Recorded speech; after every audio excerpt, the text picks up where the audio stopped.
Hey my loves, and welcome back to the Awakening series, Real Talk from a Feminist Perspective. If this is your first time here, I'm Deasia, and this space is dedicated to the ones who are healing, awakening, grieving, remembering, and rising all at once. This is episode 4, part 1, and today's letter is titled, The Middle is Messy. So let's get into it. So if you've been following the series, you already know how this goes.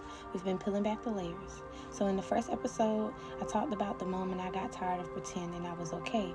When I got quiet enough to hear the truth I'd been running from.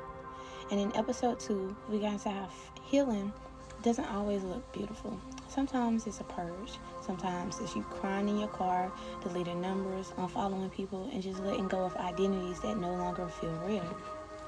And by the time episode 3 came around, the universe started talking and taking things from me. People, comfort, the distractions I thought I needed. And I was like, damn, can I breathe? But now we're here, the part nobody really talks about.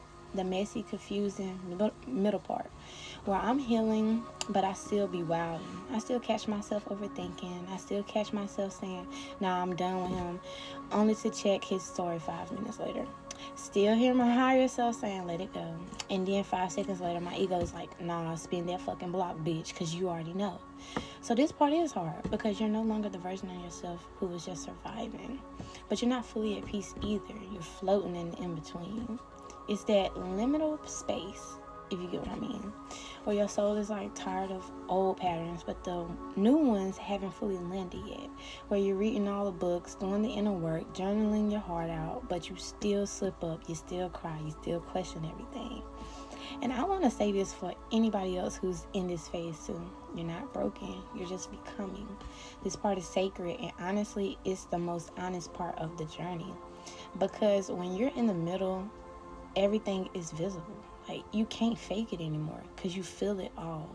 The grief of who you used to be, the longing for the version of you haven't even met yet, the loneliness that hits at 2 a.m., the peace that shows up randomly when you start trying to control everything.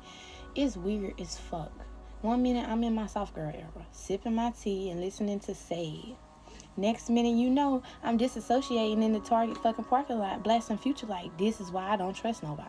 But I know something now that I didn't know back then. This is what the in-between looks like. This is the rebirth. It's not always loud. Sometimes it's just silent strength.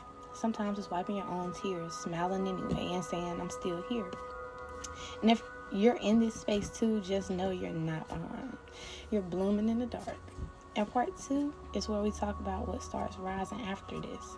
So this is Dear Deasia, a letter to the you that's rising even through the loss.